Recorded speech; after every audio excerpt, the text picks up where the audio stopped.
Hello, everybody. I would like to welcome all of you on this very special evening where we present the Saratoga County History Center's Public History Award winners of 2025. My name is William Allerdice, and I'm the second vice president on the board here at SCHC. I cannot believe that this is the fourth year of this award. I think that's awesome. It was my great honor to chair the award committee this year. I would like to thank the committee for their efforts this year. We had Jim Richmond, Carol Gadet, Michelle Isapo, and Linda Bryant joined me. Can we all give them a round of applause?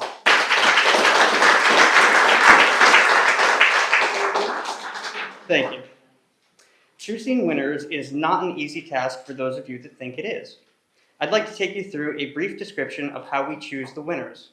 First, we put a call out to the public for nominations. From those, we narrow them down to the top 5. Mind you, there are 5 committee members.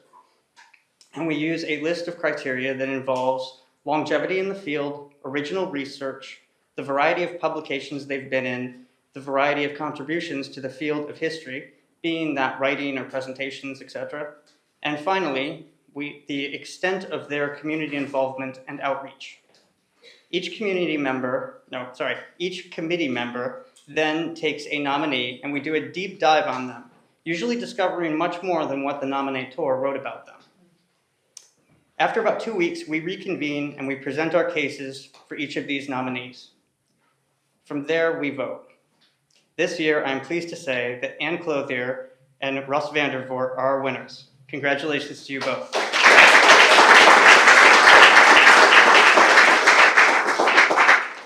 Before we get to those presentations, though, I have a bit of exciting news. I would like to present someone to you who has just joined our family. After a very long search, we are pleased to welcome our new executive director, Ann Hollmuller, PhD.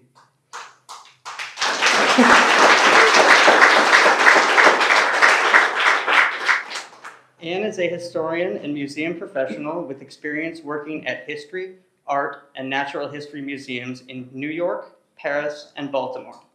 She is passionate about museums and is excited by the opportunity to lead and grow with SCHC over the coming years.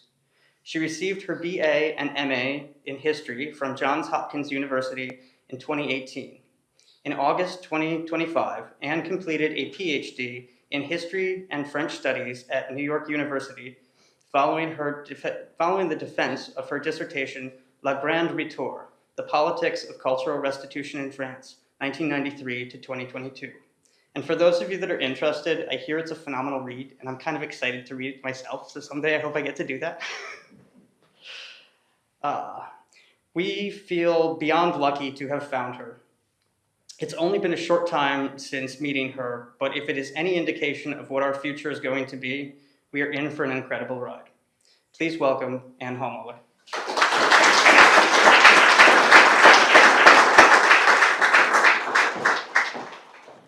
Well, thank you, William, for that very warm introduction, and thank you to everyone I've met so far who has been so welcoming to me. And to those of you who I haven't met yet, please come up to me at the end, email me, I'm available, and I'd love to meet with you and hear about your concerns, your vision for SCHC. So excited to be here tonight and excited to be new to SCHC in general. But without further ado, I'll move on to my own introduction, which is of Charlene DuBuque. Charlene DuBuque is an experienced and dedicated educator who serves as the education director at the Saratoga County History Center.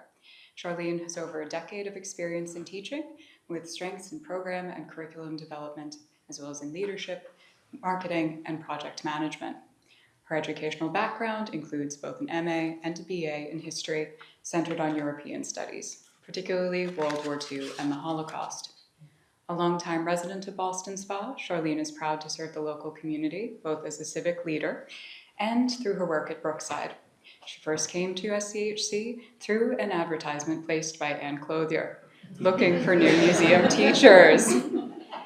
And Ann's mentorship, support, and friendship have helped her to grow and thrive in her history work, as she will tell you much, much more about during her contribution. Please come up, Charlene.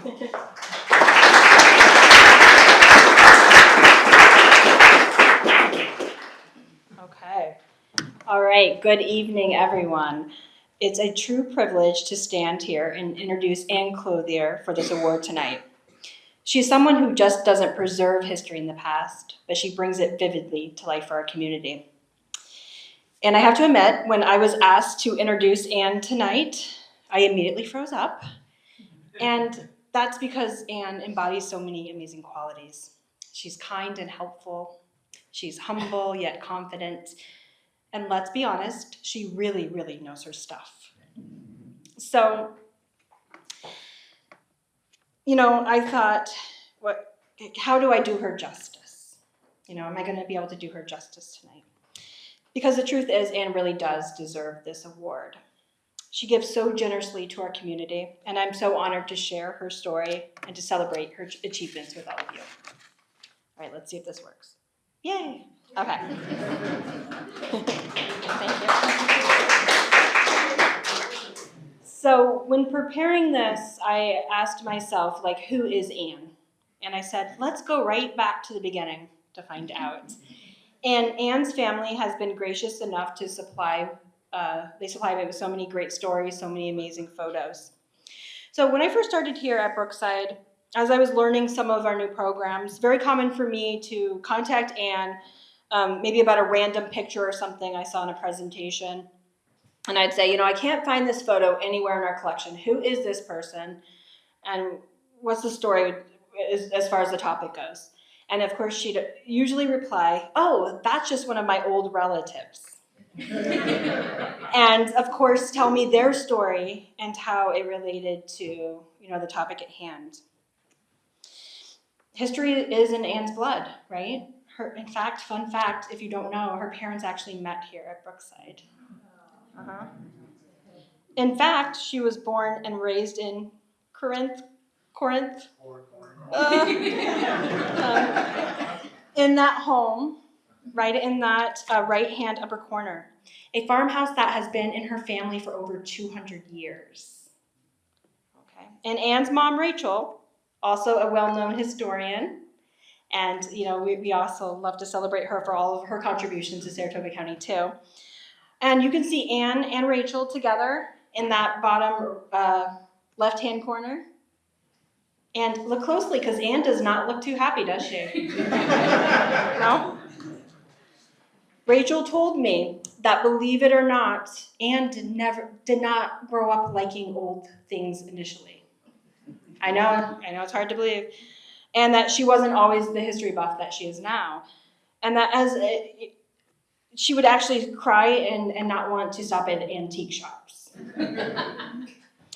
And it wasn't until Ann joined Brownies and later Girl Scouts that love of history started to develop.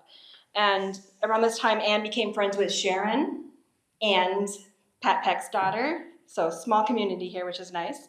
And once Ann started, to participate in some of those reenactments, she quickly was hooked, fell in love with reenacting, living history, and of course, all those antique items, she's well known for now. Lucky for us, Ann just needed to warm up to history, right? And Ann told me that she was also heavily influenced by Dr. Quinn, the medicine woman. I'm not surprised by this. Ann has that same relatable personality, and I'm sure if you've watched the show or you've been to one of Ann's programs, you know that Ann really does give a human face to the past. All right, so what would Ann's story be without an entire slide dedicated to reenacting, right, and living history? So I got these really cool pictures from her and her family. But I really wanted to highlight this part of Ann's life because it really shows how connected and involved she is within the different facets and kind of subcultures of our history community here. And let's be honest, Ann really is someone who is involved. She's someone who makes connections, inspiring all of us, sure, right? But also inspiring those out there who may not be as interested in history as we are. Very common for a parent, a student, a teacher, for them to come up to me, ask where Ann is, of course, but also reminisce about Ann and maybe how she was dressed during a program one time, and go on to tell me not only what they learned from Ann, but how they felt. And for me, I really think that is bringing history to life. And just because. We have a really beautiful senior photo. And listen, we don't always have this opportunity to get up here and celebrate, our colleagues. So we got to show off some of the cool pictures here. Her college graduation. And of course, look at that. Anne actually at one point wanted to become a pilot. And she used to go up with her dad, and she's really proud of this picture here. All right. I think it's safe that we can label Anne Program Queen. Her experience with programs began in the Girl Scouts, but really developed during her time when she organized the Natalie Merchant concert while program coordinator at Shaker Heritage. And of course, Brookside has greatly benefited from Anne's gift of developing programs, right? During her 13 years here as education director, Anne adapted and reimagined some of the already amazing programs that we already had here, like Sheep to Shaw, Native New York, Civil War Letters. Taking those already existing programs, making sure that they aligned with current educational standards and that they evolved as, the needs of the children and the students changed as well. And of course, she developed so many new great programs as well, like Our Community Now and Then, Archaeology Digs for the Classroom, and of course, Saratoga Waterworks. Just to name a few, I could probably sit up here for 10 minutes and just name them off because there are so many great programs. And here we have just a few shots of Anne in action, just to highlight what a true gifted educator she is and to show how she's able to kind of make history relatable, right, tangible for the next generation. So as you can imagine, I've been spending the last couple weeks trying to learn everything that I can about Anne. And one thing that really stood out to me is Anne's willingness to learn new skills and not put herself into any sort of box. One example, she told me that she taught herself spinning just so she could demo it for programs. Now, I don't know if any of you know about spinning. It took me a while to figure out how to even do the loom, which is just like 3 little steps. But spinning's a big deal and not anything I could easily do. But Anne has that gift of just picking up new skills and applying them to the job, which is really special. And while here at Brookside, we got to see some of Anne's leadership skills in action, right? She put together exhibits, helped out with marketing and graphic design needs, helped to manage volunteers, and of course took care of the building and all of those museum logistical needs. And she even made Brookside a family affair, making sure that her family and relatives were here to volunteer and help out too. In fact, Roy, where's Uncle Roy? Oh, there he is. He is still helping us out today. And the amazing Beth is our retail and service coordinator. She joined our team 11 years ago. That's Anne's cousin. Going beyond the K through 12 world, though, Anne has created so many adult lectures and programs. Here we have just a few. I would bet, Anne, you probably put in thousands of program hours, right? Raise your hand if you've ever been to one of Anne's walking tours.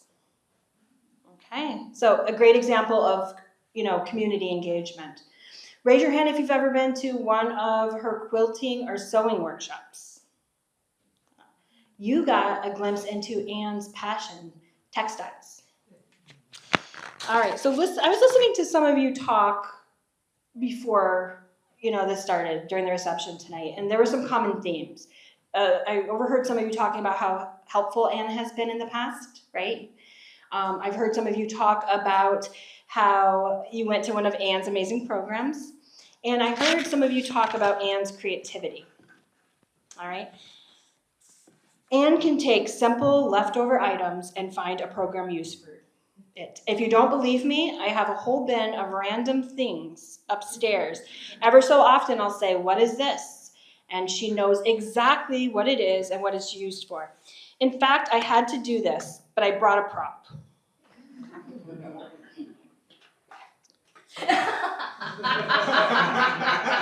I didn't know how this was going to go down, but we got some chuckles. So this pumpkin is used for a popular senior program. And I asked Anne, okay, what are you proud of? what program would you say like you're most proud of? And she immediately said a lot of the memory sharing programs that she developed while here. So fun story about this thing.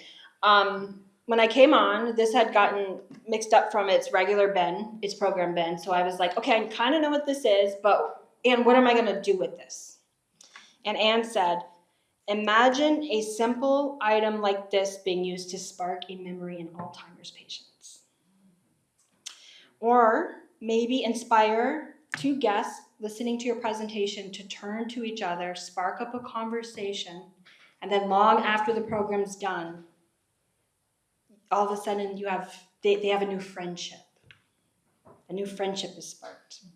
So Anne took this simple yard sale find, right? Yard sale find, and she understands how to, show that history can also be a connector for people. And there's something special to be said about that too.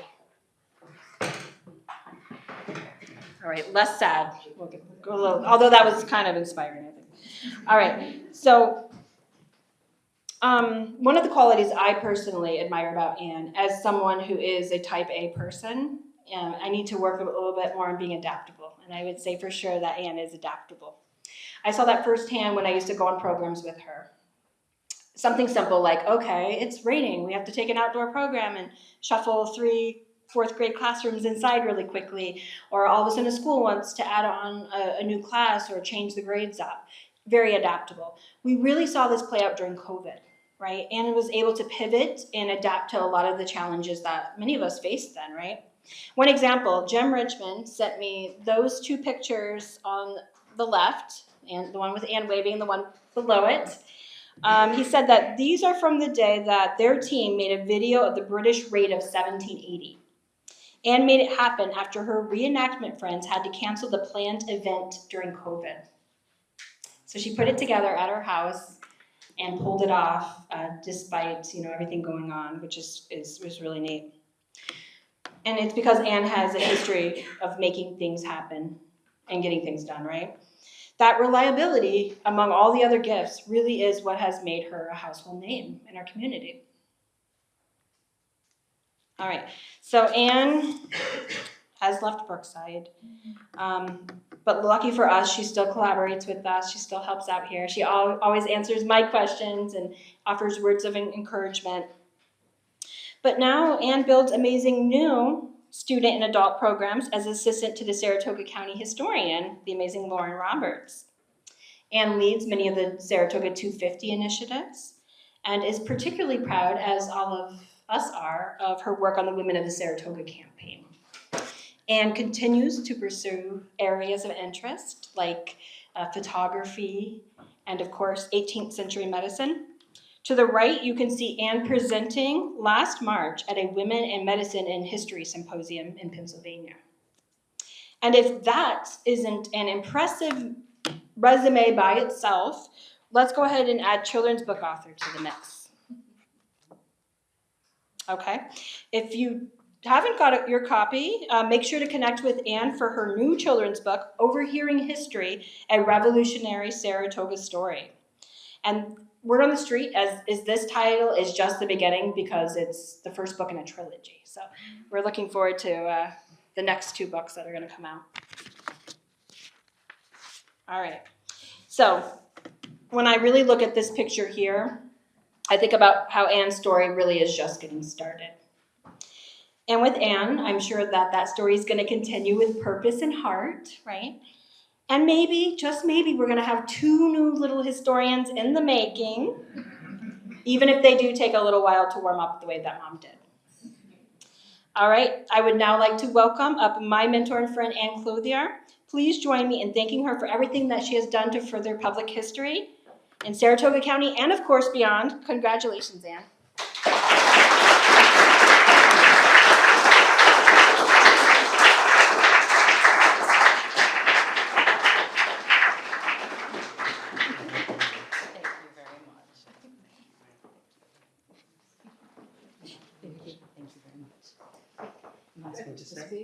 If you'd like. Only if you like, no pressure.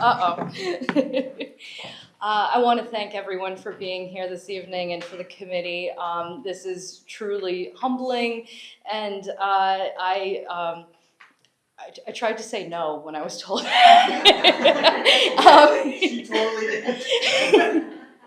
And but this has been such an honor this evening, and to see everyone gather here. And I was told by someone very wise once, don't start naming names because you will inevitably leave someone out. But I think I can be safe with making sure that I thank my parents who are here, Rachel and Brian, and for all of everything that you have done for me in every single way, and all of the support and all of the inspiration. And as a historian, it's all about the human stories, and that's what I learned from you. And thanks to both of you, our ancestors, we're on a first name basis with them in my family. And so again, thanks to Rachel and Brian and Roy as well for keeping those family stories alive and making sure that I knew the relevance and the importance and again, the humanity of everyone who went long before. And it's something that has really been an incredibly important part of my life, and I thank you for sharing all of that with me. And I also want to thank Adeline, who's right here as well. So my daughter Addie, and who has been here at Brookside with me from the very, very start of her life.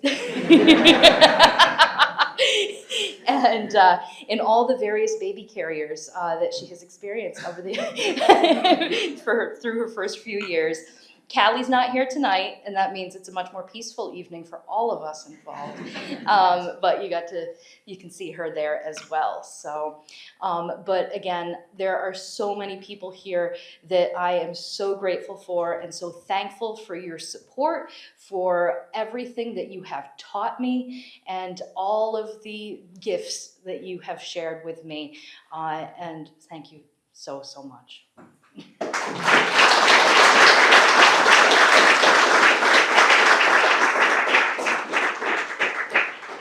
Our next presenter, I don't think needs a big introduction because I think everybody in this room knows who she is. She's the Saratoga County historian, the one, the only Lauren Roberts.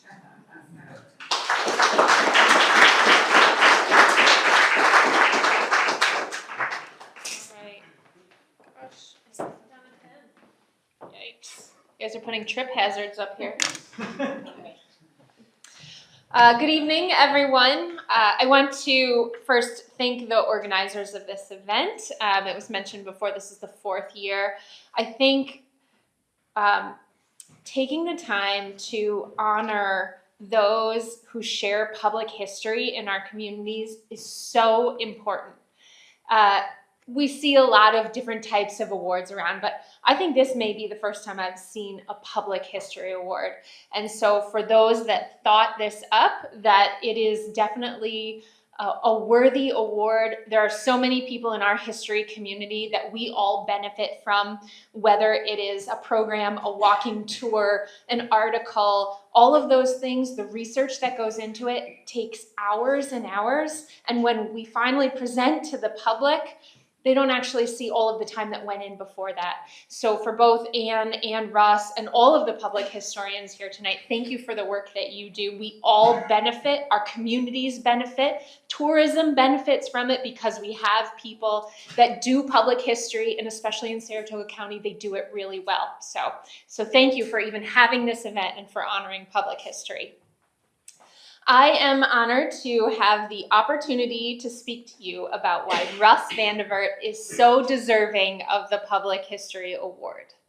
That said, it isn't an easy task to give an introduction to a man who needs no introduction.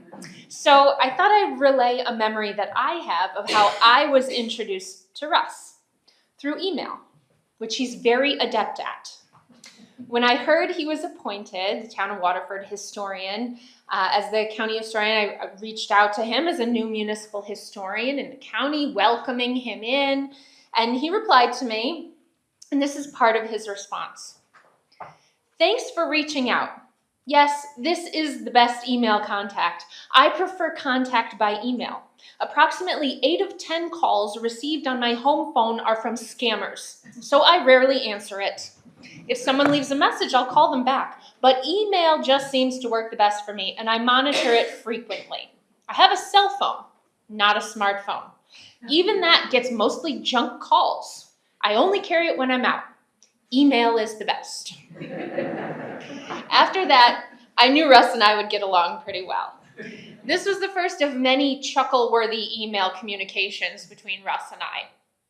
And when he said email just seems to work the best for him and he monitors it frequently, he really wasn't kidding. Many of the emails I receive from Russ are asking for information that might be found in my collection. He might be looking for a photograph of a former supervisor or some information on someone who was a sheriff's deputy in the past.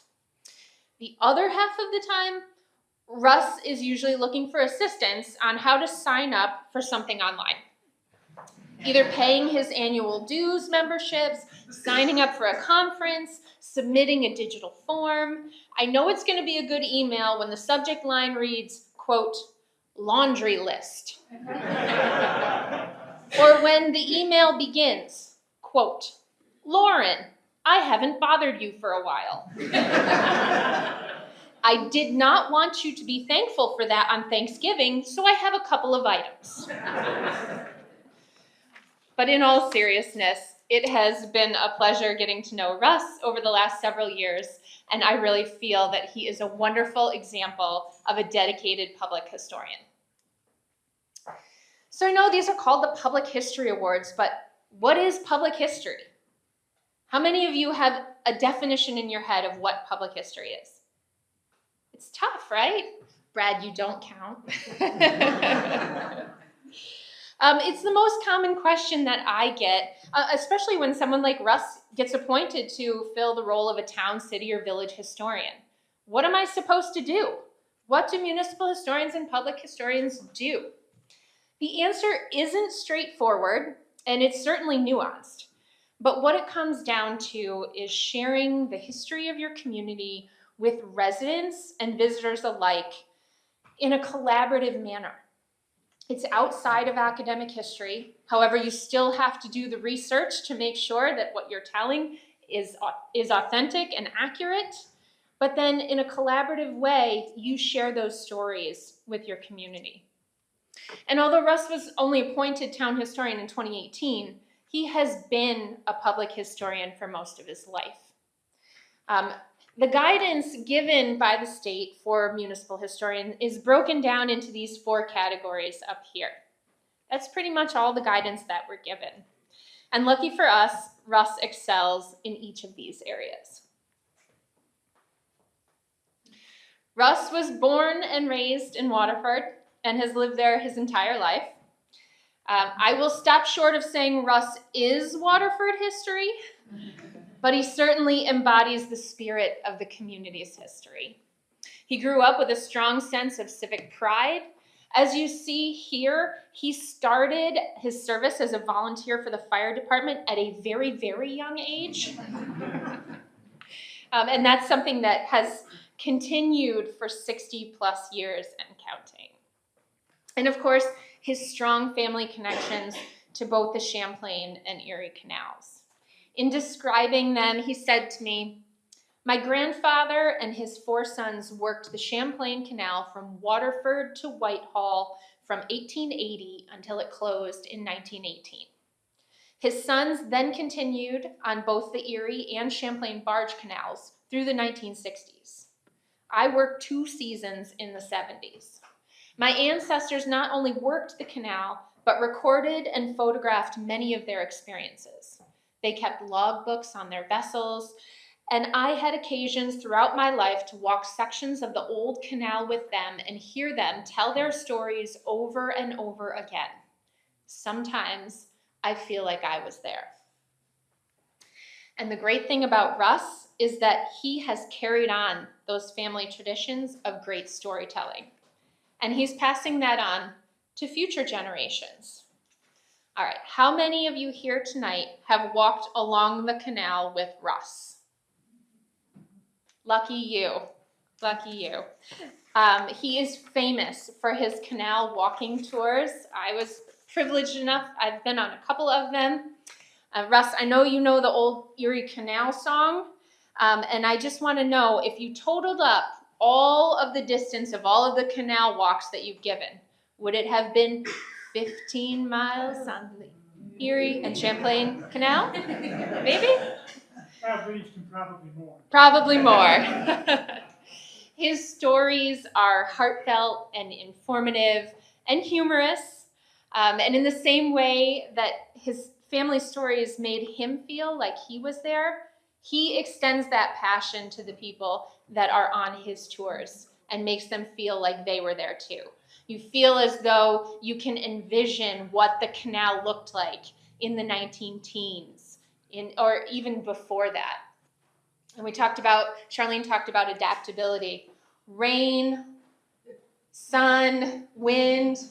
Russ is out there with his loud voice, sharing his stories, talking to young and old, with his trusty walking stick, in his maroon shirts, always. And so many people have benefited from those talks. Second only to the canal walking tours are his myriad presentations. How many of us here have heard Russ talk about any of the topics of Waterford history? From true crime to the Poisonous Sisters to politics and the Civil War, Russ has the ability to educate and entertain his audiences with story of Waterford's past that are both fascinating and horrifying. His commanding voice permeates the room, and it leaves people wanting more and feeling connected to those past individuals that maybe we had never heard of, but we can connect with. And it makes us reflect on what else it is in our communities that we haven't realized. The written word is also one of the ways that Russ brings history to life. He is the author of many articles and a few books, and his passion comes through on the page. It's just one more way that he can share his knowledge of canals and fire departments and the lives of individuals time may have otherwise forgotten. It makes up community history over time. Throughout the 18th, 19th, 20th, and now 21st century, Waterford has continually reinvented itself, if you think about it. And it continues to change even today. Russ uses his personal connections throughout the community to document and share that history in the present while working to preserve it for future generations. We are certainly not the first group to recognize the impact Russ has had on his community. In 2022, Russ was given the honor of serving as the Grand Marshal in the Tug Parade. His tireless work as the head of the Waterford Canal and Towpath Society made him a recipient of the Captain Bart Brake Lifetime Achievement Award, and he was also recognized by the Association of Public Historians of New York State by becoming an official registered historian. Appreciation for all of Russ's countless hours manifested in a unique way this past fall as someone took the time to submit a write-in ballot proclaiming Russ Vandervoort for president. Russ, congratulations on your Public History Award. It's been a pleasure working with you. Your community and our county is lucky to have you, and I can't wait to see what you achieve next. Congratulations.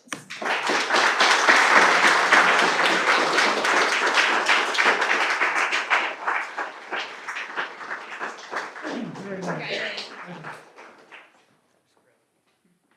There you are, my friend. Thank you. Congratulations. Thank you very much.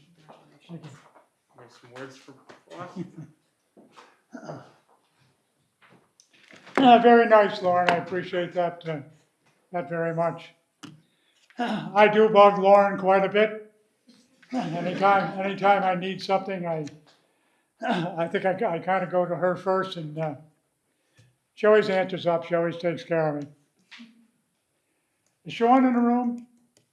Oh, there he is. Okay. Sean and I talk at many like events. Sean has a standing rule, he will not follow me. He has to go before I speak. He doesn't want to speak after I speak. Some of you may have read the interview that Sean did with me last week. At the end of it, he referred to me as a raconteur. Not a racketeer, a raconteur. First time I was exposed to a raconteur, I did not know what it was. One of my favorite people that I ever researched was Captain Isaiah Renders.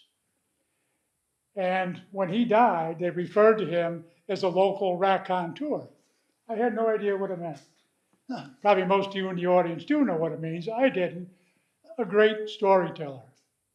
So after I was exposed to Isaiah Renders and see him labeled a great raconteur, I said, gee, I'd like to be a great raconteur sometimes. Well, Sean gave me that designation just this past week. So not only did I win this award, I also got the raconteur award. I'd like to thank some people in the audience. My wife is here with me tonight, and most of us probably know how much a life mate or a spouse sacrifices so you can do your things. My son Ryan is here, my grandson Reed, and hidden in the back somewhere watching, make sure I don't forget, is Mayor Mahoney from the village of Waterford. It didn't get mentioned tonight, but I'm his deputy mayor in the village of Waterford. Jim is still here, Jim Boudreau. Jim Boudreau is a town representative, and he's actually the person who, he's my liaison to being the history person in Waterford. So I hope you heard and paid attention to all the nice things Lauren said.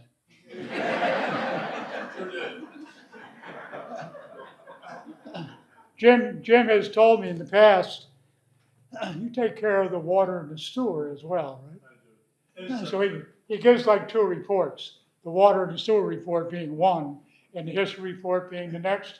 He tells me he enjoys giving my history report, which is great. But other people who attend the town board meetings sometimes tell me, you know, I went to the board meeting last night and your report was the highlighted thing. I don't even go to the board meeting. I have him give, I give him the report, he gives it. Some of you folks from Brookside will appreciate the fact that it's not only Brookside meetings that I miss other meetings as well. So again, thank you, very appreciative. Thanks a lot.